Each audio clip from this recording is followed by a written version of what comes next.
Hello students, I welcome you to online classes at Shri Bhagwan Das Todi PG college. और मैं BA first year, BSc first year, BCom first year के students का welcome करती हूँ for their English compulsory classes. और इसकी शुरुआत हम करते हैं एक पोएम से which is written by Indian poetess Sujata Bhatt. तो ये जो पोएम है इसका नाम है voice of the unwanted girl.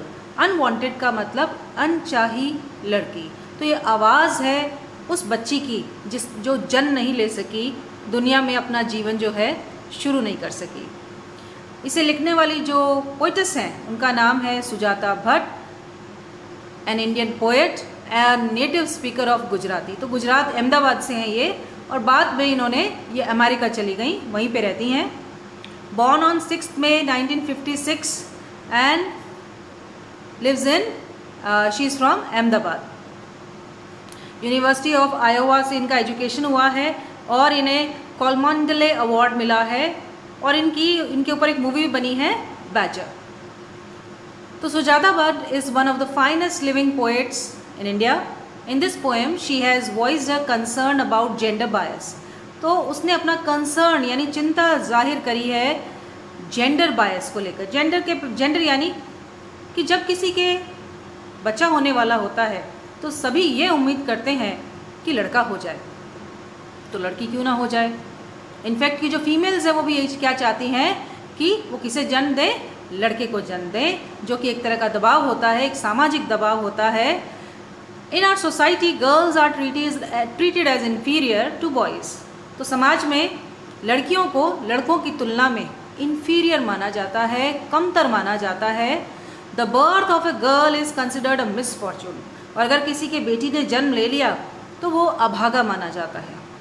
The technique that helps to determine the sex of the unborn child is used against the girl child. और medical line में इतना प्रोग्रेस हो चुका है कि जब वो अपना सोनोग्राफी कराने के लिए जाती हैं तो स्कैनर से वे पता चल जाता है कि जेंडर क्या है बच्चे का। तीसरे महीने के बाद में, दूसरे तीसरे महीने में सेक्स डिटर्मिनेशन हो जाता है कि अगर लड़की है तो उसे अबॉर्ट करवा दिया जाता है।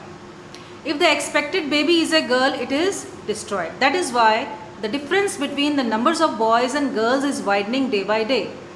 और ये पूरे देश के लिए एक चिंता का विषय है, क्योंकि जो बात कुछ लड़कियों के मरने से शुरू होती है और जब आंकड़ा बढ़ता जाता है तो गैप है वो करोड़ों में चला जाता है। ठीक है, तो यानी कितने ही लड़के ऐसे होंगे जिन्हें विवाह करने के लिए लड़कियां नहीं मिलेंगी, और उससे सोसाइटी में एक इम्बैलेंस क्रिएट होता है। जो आपने ट्रैफिकिंग के रूप में देखा होगा कि बहुत सारी जो हरियाणा और आपका ये इधर हरियाणा में mainly it's major problem in Haryana. तो लोग क्या करते हैं, अपनी लड़कियों को तो मार देते हैं क्योंकि उन्हें लड़कियां नहीं चाहिए, लेकिन उन्हें अपने लड़कों की शादी करने के लिए लड़कियों की ज़रूरत होती है।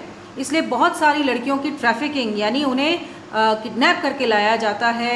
और आपने बहुत सारे you must have seen in some of the serials in Savdhaan India also कि किस तरह से लड़कियों को बांध के रखा जाता है उनके लड़कों के लिए। उन्हें या तो खरीद के लाया जाता है या फिर उन्हें किडनैप करके लाया जाता है। ठीक है, तो इससे क्राइम रेट जो है वो सोसाइटी में बढ़ता ही जा रहा है। और असंतोष जो है, अगर आपने सत्यमेव जयते नाम का शो देखा हो तो उसमें आपने हरियाणा का एक गांव देखा होगा जिसमें सभी लड़कों की क्या वजह थी कि उनके पास कोई दुल्हन नहीं है। तो सोसाइटी में डिसबैलेंस जो है क्रिएट होता है इन चीज़ों से। इसमें जो आवाज़ है पोएम के अंदर, the speaker in the poem is an unwanted girl. तो ये आवाज़ एक लड़की की जिसे नहीं चाहा गया उसके परिवार द्वारा, who was destroyed before she was born. She is speaking to her mother. वो अपनी माँ से बात कर रही है इस कविता के अंदर। The girl tells her mother how she destroyed her. वो लड़की जो अजन्मी है वो अपनी माँ को बताती है कि माँ तुमने मुझे किस तरह से मरवाया है। The doctors told her that the baby would be girl. She put on her green sari and went to hospital to save the child destroyed because the girl was unwanted. और जब सोनोग्राफी की report में पता चलता है उसको कि उसके एक दूसरी लड़की होने वाली है, ठीक है, तो घर वालों के दबाव में आकर वो हॉस्पिटल आती है उसे अबॉर्ट करवाने के लिए। और उस दिन उसने हरी साड़ी पहनी होती है और परिजातक के फूल उसने अपने बालों में लगाए होते हैं। The doctors gave an injection to kill the girl. तो गर्भ में ही बच्ची को मारने का प्रोसेस स्टार्ट होता है इंजेक्शन के द्वारा। The mother did not even care to look at the girl. After the girl was destroyed everyone was happy. और उसके मरते ही सब खुश हो जाते हैं कि चलो बला टली. Now will see the text of the poem. इसको हम पढ़ते हैं पंक्ति दर पंक्ति. तो बच्ची कहती है, mother I am the one you sent away when the doctor told you I would be a girl. तो जब डॉक्टर ने कहा कि मैं एक लड़की हूँ तो तुमने मुझे फिर से इस दुनिया से वापस विदा कर दिया. You sent me away. In the end the had to give me a injection to kill me. और आखिर में डॉक्टर को मुझे इंजेक्शन लगाना पड़ा मारने के लिए. Before I died I heard the traffic rushing outside the monsoon slush. मरने से पहले, क्योंकि ऐसा मानते हैं कि बच्चा गर्भ में सुन सकता है, तो यानी उस समय भी उसमें प्राण होते हैं. तो ये लड़की कहती है, मरने से पहले मैंने आवाज़ सुनी वाहनों की, जो शहर में, बॉम्बे शहर है, उसमें बाहर बारिश हो रही है और ट्रैफिक की आवाज़ सुनाई दे रही है. ट्रैफिक रशिंग का मतलब इधर उधर दौड़ रहा है ना, तेज़ी के साथ में आवाजाही हो रही है ट्रैफिक की. The wind sulking through your city I could have clutched the neon blue. और उस समय हवा जो है सल्क कर रही थी. सल्किंग जो शब्द है उसका मतलब है मुंह बना के बैठना. ठीक है, उदास होके मुंह बना के बैठना. ओके, तो मानो हवा भी उदास थी क्योंकि हवा में क्या है, उमस है. I could have clutched the neon blue. Neon blue का मतलब है कि जब ऑपरेशन ओटी में ले जाया जाता है, ऑपरेशन थिएटर में, तो एक बड़ी सी नीली लाइट जलाई जाती है ऑपरेशन करने के लिए. ठीक है, और उस नियॉन ब्लू तेज नीली रोशनी को मानो वो बच्ची जो है गर्भ से ही उसे अपनी मुट्ठी में पकड़ लेती, क्लच कर लेती. No one wanted to touch me except later in autopsy room. Operation करने के लिए इसकी मदर को एक कमरे में ले जाया जाता है जिसे हॉस्पिटल में कहते हैं ऑटोप्सी रूम, जहाँ पे ये अबॉर्शन किया जाएगा. तो कोई भी उसे हाथ नहीं लगाना चाहता था. I look like a sliced pomegranate. देखिए, जब गर्भ में बच्चा जीवित होता है तो उसे इंजेक्शन देके पहले मारा जाता है और उसके बाद में उसे बाहर निकालने के लिए लंबी कैंचियों का इस्तेमाल करके काटा जाता है और इस कटिंग को फिर सक्शन पंप के द्वारा बाहर खींच लिया जाता है. तो जो ये पूरा प्रोसेस है बड़ा ही अमानवीय प्रोसेस है. तो वो कहती है कि मैं किस तरह से दिख रही थी. वो तुलना करती है खुद के शरीर की, वो टुकड़े टुकड़े हुए शरीर की तुलना करती है ये लड़की कटे हुए अनार के दानों से. Sliced pomegranate, the fruit you never touched. ये वो फल था माँ जो तुम्हें कभी पसंद नहीं था. Mother I am the one you sent away. मैं वो हूँ जिसे तुमने वापस भेज दिया.